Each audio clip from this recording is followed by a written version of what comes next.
South India shopping మాల్లో blockbuster Ashadham #1 kilo sale.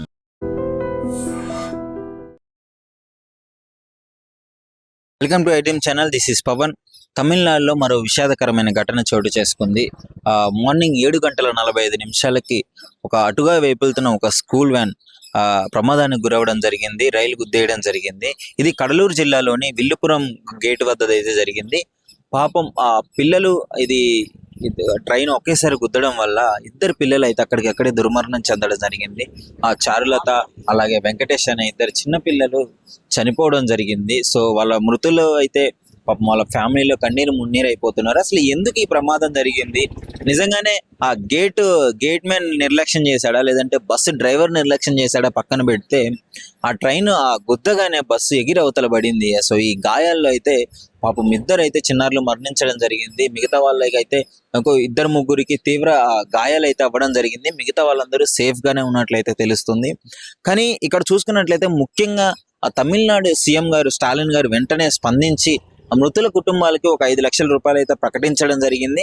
అదే విధంగా తీవ్రంగా గాయపడ్డ వారికి అయితే 1 లక్ష రూపాయలు అయితే ఇవ్వడం జరిగింది. అలాగే చిన్న క్షతగాతులుగా బయటపడ్డ వారికి అయితే ఒక 50,000 వరకు వాళ్ళకి నష్టపరిహారం ఇవ్వడం జరిగింది. వాళ్ళ కుటుంబాల్లో కొంచెం ఇది వాళ్ళ ప్రాణాలను అయితే తీసుకురాలేదులే కానీ వాళ్ళ ఆర్థిక పరిస్థితిని ఇంకొంచెం మెరుగుపరిచే విధంగా ఉంటుంది. వాళ్ళకి కొంచెం హాస్పిటల్ ఖర్చులకైనా ఉపయోగపడే విధంగా ఉంటుంది. సో ముఖ్యంగా తమిళనాడు సీఎం గారు అయితే వెంటనే స్పందించి ఈ నిర్ణయం తీసుకోవడం బాగుంది. అదేవిధంగా ఇంకోటి, అసలు ఈ నిర్లక్ష్యానికి గల కారణం ఏంటి అంటే, ఒకటి చిన్న పిల్లలు ఉన్న బస్ డ్రైవర్లు అయితే ముఖ్యంగా చూసుకోవాలి. ఇది ఎక్కడో తమిళనాడులో జరిగింది కానీ ఎందుకు ఇప్పుడు మాట్లాడుతున్నాను అంటే, స్కూల్ పిల్లల విషయంలో మనం చాలా జాగ్రత్తగా ఉండాలి.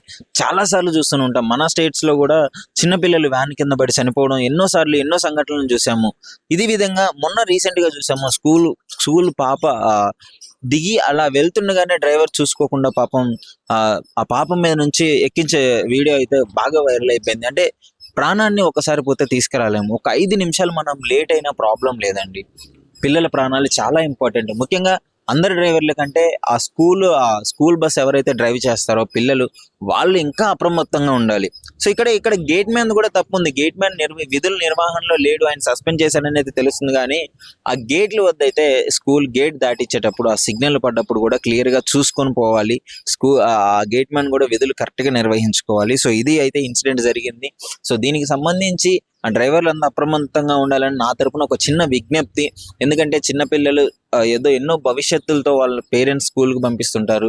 ఇలాంటి ఇన్సిడెంట్స్ జరగడం వల్ల పాపం వాళ్ళ జీవితాంతం వాళ్ళు బాధపడుతూనే ఉండాలండి. సో జాగ్రత్తగా ఉండాలి. ఎవరైనా సరే స్కూల్ పిల్లలను ఆ రోడ్డు దాటించేటప్పుడు కూడా, స్కూల్ అయిపోయిన తర్వాత ఇలాంటి ఇన్సిడెంట్ జరిగినప్పుడు చాలా జాగ్రత్తగా ఉండాలి.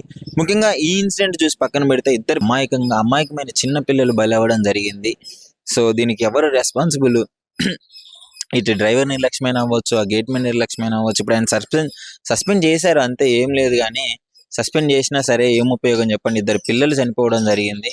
సో చూడాలి మరి నెక్స్ట్ ఇంకా ఏ డెసిషన్ తీసుకుంటారో, రూల్స్ ఎంత స్ట్రిక్ట్గా మారుతాయో చూడాలి. ఇది అయితే జరిగింది. దీనిపైన మీ అభిప్రాయం ఏంటో కామెంట్ రూపంలో తెలియజేయండి. నిజంగా ప్రస్తుతం ఉన్నటువంటి సమాజం దేనికి ప్రయారిటీ ఇస్తుంది? ఆర్థిక సంబంధాల చుట్టూ మాత్రమే తిరుగుతుంది. మళ్ళీ ఎన్నికలంగానే చాలా విరక్తి కలుగుతాం. మంచి అనిపిస్తుంది కదా, లేడీస్ కూడా ఛాలెంజింగ్ జాబ్స్ చేసినప్పుడు చాలా బాగుంటది. ట్రాఫిక్ అసిస్టెంట్స్ గా నియమించిన ట్రాన్స్జెండర్స్ అందరితో సాల్యూట్ చేయించుకుంటున్నారు. ఫుడ్ డెలివరీ ఇవ్వటానికి వెళ్ళినటువంటి డెలివరీ బాయ్ అనిల్ పై కళ్ళ ముందు పిల్లల్ని కొట్టి